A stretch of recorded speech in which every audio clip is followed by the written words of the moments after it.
The moment Declan pushed back his chair and stood up, tapping his champagne flute with a butter knife, I already knew something was wrong. Not because of the way he looked at me, because of the way he didn't.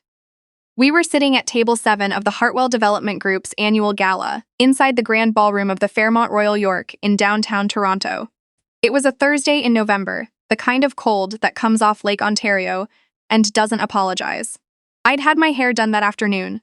I was wearing a forest green dress I'd bought myself because Declan had once said, "Green made my eyes look interesting." Small details, the kind you hold on to. He cleared his throat. 200 people went quiet. Declan had a gift for commanding a room. It was one of the first things I noticed about him when we met at a mutual friend's dinner party 3 years ago. He stood at the head of the table, one hand in his jacket pocket, the other raising his glass, and he smiled. That particular smile. The rehearsed one. "Tonight is about more than celebrating another record year for Hartwell," he began. "It's about the future. And I believe the foundation of any great future is the right partnership." He reached his hand back, not toward me. Pippa stepped forward from the periphery of the room, wearing a champagne-colored gown that caught every light in the ballroom. She took his hand. She looked straight ahead, not at me. The deliberately practiced gaze of someone who has had time to prepare for something they know will hurt someone else. "I'm thrilled to introduce Pippa Ashworth," Declan said, "my partner, in business and in life. We're engaged." The applause that followed was polite, confused, enthusiastic in unequal measures, depending on how much the person clapping actually knew. A few people near me turned to look at me. I saw Rosalind, Declan's mother, sitting at the far end of the table, already lifting her glass with a composure that told me she'd known for weeks. I didn't say anything. I didn't cry, didn't stand up, didn't make the scene that a part of me wanted to make just so something in that room would reflect the actual reality of the moment. Instead, I folded my napkin very neatly and set it beside my plate. I picked up my clutch. I pushed my chair back, stood, and walked toward the exit, at a pace that was neither hurried nor slow. My heels were quiet on the carpet. When I reached the marble foyer, they were loud enough to hear myself think again. I collected my coat from the coat check. The young woman behind the counter looked at my face and didn't ask how the evening was going. I appreciated that. Outside, it was -12. King Street was full of the usual Thursday night crowd, people in wool scarves, moving between restaurants. I turned left, away from them, walked half a block to the underground parking entrance and pulled out my phone. I wasn't calling a cab. The man who answered picked up on the first ring. He'd been waiting. "I'm at the P1 entrance," I said. "Please come." There was a black Chevrolet Suburban, already in motion by the time I reached the bottom of the ramp. It pulled up smooth and quiet, and the man who stepped out to open the door for me wore a dark coat and a neutral expression. He'd worked for my father for 11 years. He'd once driven me to my violin recital when I was 14, and I'd thrown up from nerves in the back seat. He had never mentioned it to anyone. "Your father is at the Rosedale house," he said. "He's expecting you." I got in. The door closed. The city slid past the tinted windows, and I sat very still, watching the lights of Bay Street disappear behind us. And I let myself feel exactly what I felt for the length of one city block. Embarrassed, furious, tired in a way that had nothing to do with sleep. Then I put it away. There would be time later for whatever grief actually looked like. Right now, there was work to do. I should tell you why I was sitting at table 7 of a corporate gala, pretending to be someone ordinary for 3 years. My father is Thomas Whitfield. If you live in Canada, and you've ever read the business section of the Globe and Mail, you know the name. Whitfield Natural Resources. Whitfield Capital. The Whitfield Foundation, which funds half the conservation corridors in the boreal forest. He built the company from a single Alberta lease in the 1980s and turned it into one of the largest privately held resource and investment groups in the country. My mother, Catherine, came from old Montreal money, shipping, originally, then banking, and brought with her a particular understanding of how power actually works, which is quietly and over very long periods of time. I am their only child. When I was 29, my father sat across from me at the kitchen table in the Rosedale house and told me something that I've thought about almost every day since. He said, "The problem with inheriting power is that you never learn how it's taken from you, and you need to understand that, because someday, someone will try." He said, "Go and live an ordinary life for a few years. See what the world looks like from that angle. Then come back and run the company. So I did. I created Joe Carver, a name built from my grandmother's maiden name and my mother's middle name. I took a position as a junior project coordinator at a mid-sized architecture firm in Midtown Toronto. I rented a 2-bedroom apartment in the annex. I drove a 6-year-old Honda Civic. I learned what it felt like to sit across from a property manager and hope you'd been approved. I learned what it felt like when colleagues took credit for your ideas in a meeting, and you couldn't just make a phone call and have it corrected. I also, apparently, learned what it felt like to trust the wrong person. I met Declan at a dinner party in Cabottown. He was funny and quick, and he asked me questions and actually listened to the answers, which felt remarkable at the time. He ran Hartwell Development, a mid-sized commercial real estate group.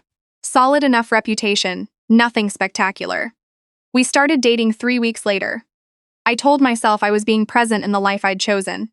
That being with someone who didn't know who I really was counted as something real. Some of it was. I'm honest enough to say that. But I watched things over those 3 years that I stored carefully away. I watched Declan dismiss the junior staff at his SPA parties. I watched him speak to Rosalind on the phone and become a different, smaller version of himself. I watched how he handled a deal falling through. Not by regrouping, but by finding someone to blame. I watched him look at Pippa at an industry mixer 14 months ago, and I watched him look back at me, and I cataloged the difference. I wasn't heartbroken. I was cataloging. The Whitfield house in Rosedale is not what people picture when they picture old money. There's no gate. The garden is enormous, but it looks like it grew by itself, which takes more effort to maintain than a formal garden, but communicates something entirely different. Inside, the rooms are full of things that were bought because they were beautiful, not because they were expensive. There is a library that smells like my entire childhood. My father was sitting in the library when I arrived. He looked up from his book, took me in at a glance the way he always does, and set it down. "The dress is lovely," he said. "You look like your grandmother." He didn't ask what happened. He already knew. Of course he did. I sat down across from him and accepted the cup of tea my mother brought in, without a word. She pressed my hand for a moment, before she sat beside him. "It was public," I said. "He announced it at the gala, engagement, business partnership, both at once." My father was quiet. "Pippa Ashworth." He said the name without inflection. "Her father's in commercial brokerage. Her family has been trying to attach themselves to something with actual capital for years. I imagine Rosalind engineered this." "Yes," I said. "She did." My mother set down her cup. 3 years, Isla. She used my real name, the way she always did when she wanted me to hear her clearly. 3 years of small comments and manufactured slights. And he just handed her the stage. "He did," I said. "It's fine." My mother looked at me. "It isn't fine. Don't say it's fine." "It isn't fine," I corrected. "But it's useful." My father's mouth moved. Not quite a smile, but close enough. He said, "Tell me what you need." What I needed first was to understand the full picture of Declan's situation. My team. And yes, I had kept a small team active throughout my years as Joe Carver, because I wasn't naive. Had been tracking Hartwell Development's finances for 8 months. Not out of any suspicion about Declan personally, but because one of his projects overlapped with a parcel of land that Whitfield Capital held an interest in. What they'd found in the course of that review was more interesting than the land question. Hartwell's flagship project, a mixed-use development on the eastern waterfront called Lakeview Reach, was carrying an extraordinary amount of debt. Declan had secured construction financing through a secondary lender at rates that made no sense unless he'd been turned down by the major Canadian banks first, which, according to my team's sources, he had been. The project was 14 months behind schedule. There were permit issues that had been papered over rather than resolved. CMHC had been quietly reviewing the affordable housing components for discrepancies. None of this was public. Declan was, at that gala, presenting a picture of confidence and prosperity, because the alternative was admitting that his company's most important project was quietly drowning. And Pippa. My team brought me a file on her family that explained a great deal. Her father's brokerage was not in good health. The Ashworth name was all surface. What Pippa brought to a partnership with Declan wasn't capital. It was the appearance of legitimacy in certain social circles, specifically the ones Rosalind cared about. She brought the optics, She and Declan were two people borrowing confidence from each other. I read the files in my old bedroom, the one with the window overlooking the garden, and I drank a glass of water, and I thought about the charity gala coming up in 2 weeks. The annual dinner for the Canadian Land Trust. Black tie, Fairmont again. Different ballroom. It was the kind of event that people like the Ashworths dreamed about attending. It was the kind of event where a family like mine had a reserved table. Every year. My assistant called to confirm my attendance. Confirm, I said, and pull the reserved gown from storage, the navy one. She said nothing for a beat. My assistant had worked for the Whitfield family for 6 years. She understood what that instructions meant. Understood, she said. I'll coordinate with security. I stood at the window and looked out at the frozen garden. Jo Carver had been quiet and patient for 3 years. She had absorbed slights and smiled at Rosalind's most pointed comments with the placid expression of someone who had nothing to fight back with. That chapter was finished. I should tell you what happened in the 2 weeks between the Hartwell Gala and the Land Trust dinner, because the story isn't only about what people saw. It's about what happened in rooms they weren't in. Declan spent the first 4 days looking for me.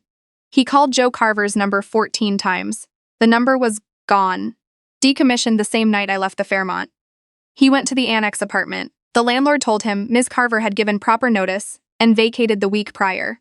He went to the architecture firm. HR told him she had resigned 2 weeks ago to pursue other opportunities. Jo Carver had never existed in any document that couldn't be quietly removed. I imagine what that must have felt like. To reach for something and find air. To realize that the person you thought you knew had left no trace.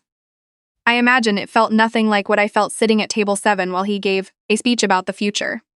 My father's team moved through Bay Street the way water moves through stone, quiet, patient, relentless.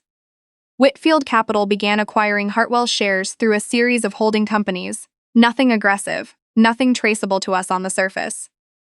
We contacted Hartwell's secondary lender and made them an offer to purchase the debt at a modest premium. They accepted within 48 hours. They were tired and we were clean capital. We contacted 3 of the architects on Lakeview Reach, who had not been paid on schedule. We didn't approach them as adversaries. We approached them with an offer of relief.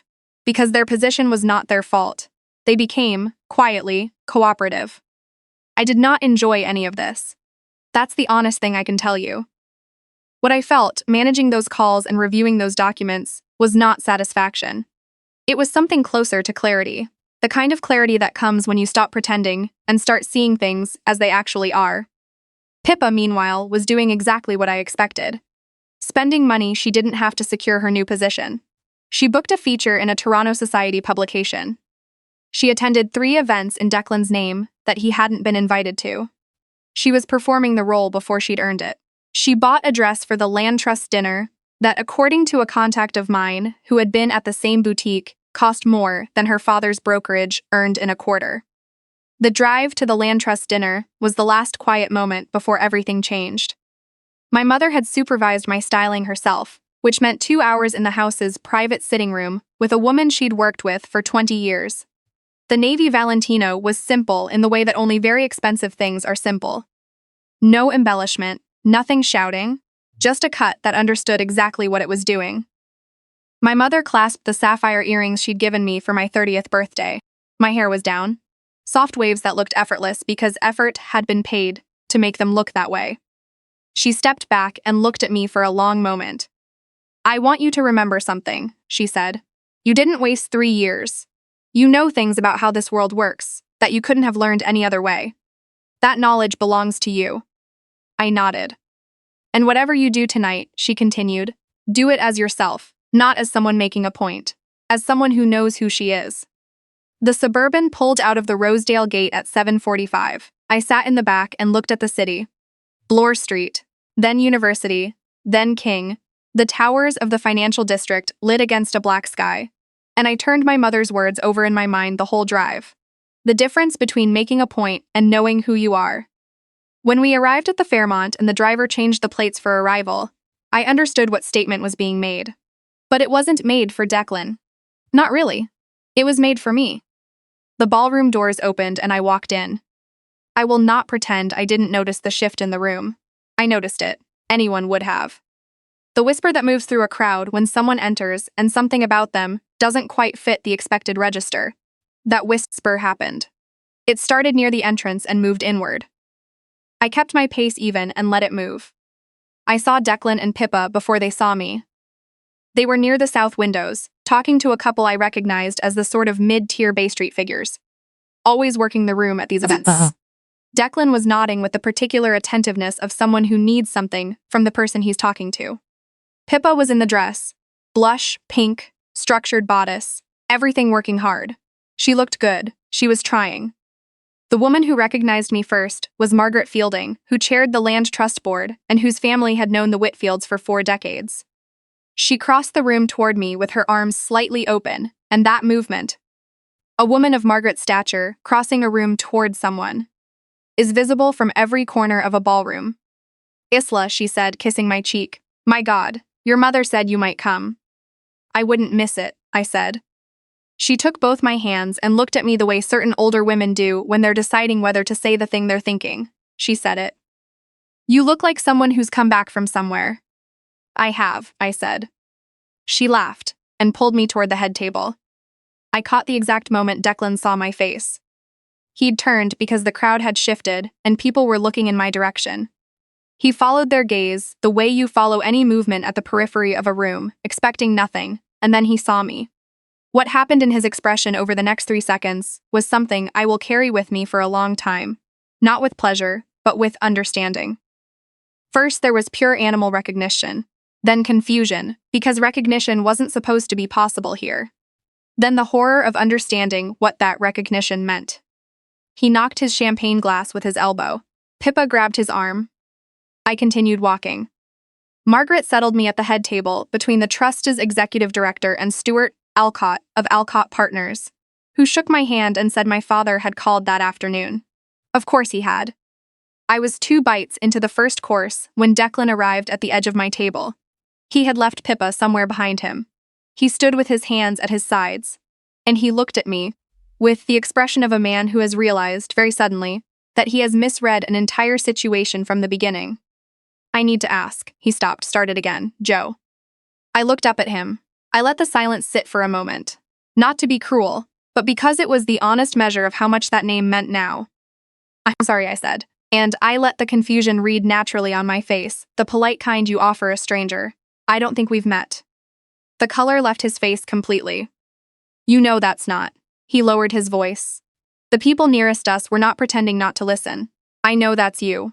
I don't understand how you're here, how you're—" "My name is Isla Whitfield," I said, still quiet, still entirely composed. "I'm here as a trustee of the Whitfield Foundation's Land Trust commitment.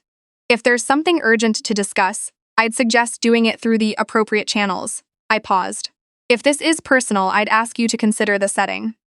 Margaret looked at him from across the table. She said nothing. She didn't need to. Declan stood there for another few seconds. I watched him search for a version of this moment he could survive with dignity. There wasn't one available. Behind him, I could see Pippa hovering at the edge of the room in her pink dress, her smile going brittle. He walked away. The events that followed the Land Trust dinner were, in some ways, procedural. They were real and they mattered, but they weren't the point. Whitfield Capital called in the Hartwell debt 2 weeks later. We had every legal right under the terms we'd acquired. Declan's company had 48 hours to arrange alternative financing, and given that every major Canadian bank had already passed and his secondary lender was now us, there was no alternative financing to be found. He called my father's office 4 times. He was routed to legal. He reached my direct line once. I won't pretend I'd fully closed every channel. I answered. I told him, briefly and without effect, that any communication regarding Hartwell development should proceed through the appropriate legal representatives, that the personal dimension of any previous relationship was not a relevant factor, and that I wished him well. I meant the last part, in a strange way, not warmly, but I didn't wish him the opposite. Lakeview Reach went into receivership on a Thursday in January, exactly 8 weeks after the Hartwell Gala. Whitfield Capital acquired the waterfront parcel at a receiver's sale at 60 cents on the dollar. We brought in architects and resolved the permit issues within 90 days. Because when you have relationships built over 40 years with people in the City of Toronto Planning Office, Relationships built by a family that actually keeps its commitments. These things can be resolved. Pippa ended the engagement before the receivership was even public. She moved quickly. I'll give her that. Rosalind called my mother. I heard about that conversation secondhand, which is probably the kindest way to have heard it. She expressed tremendous regret and framed the entire situation as a misunderstanding. My mother, who has never once raised her voice or lowered her standards, told her the Whitfield family considered the matter closed and wished the Walsh family well. Then she ended the call and went back to her crossword. That is exactly who my mother is. I'm writing this from my office on the 38th floor of the Whitfield Capitol building on Bay Street. It is a corner office because my father believed I had earned it. He sat across from me on my first official day and didn't make a speech because that is not how he communicates. He just said, "Now you know what the foundation looks like. Build on it." The window faces southwest. On clear days, I can see the lake. I think about those 3 years sometimes. Not Declan specifically. I think about what I was doing during those years, which was learning how to be seen as small. And what I learned, which I didn't expect, was how much energy the people who hold so little actual power spend on making you feel that way. The comments from Rosalind about my apartment, my clothes, my career, the way Declan would say things like, "She's practical to explain me to his colleagues," as if practical were something to apologize for. As if I were something to be explained away. The version of me that walked out of the Fairmont Royal York that November night left all of that on the table with the folded napkin. I don't know what Declan is doing now. I have some secondhand information, but I don't seek it out. I know his name doesn't come up in rooms I'm in anymore, and when it does, it's spoken in the past tense, the way you speak about things that have concluded. My assistant knocks and steps in. There's a call from my father's team about the Northern Ontario land acquisition, and a message from a Jill Beaumont at Beaumont Infrastructure, who wants to explore a joint venture on a transit corridor project in Montreal. Third-generation family company, solid reputation, known for doing exactly what they say they'll do. I tell her to schedule both. Outside the window, Lake Ontario is flat and gray and enormous, the way it gets in late February just before the ice begins to think about leaving. In another month, it will be open water. I look at it for a moment. Not long, just long enough. And then I pick up the phone.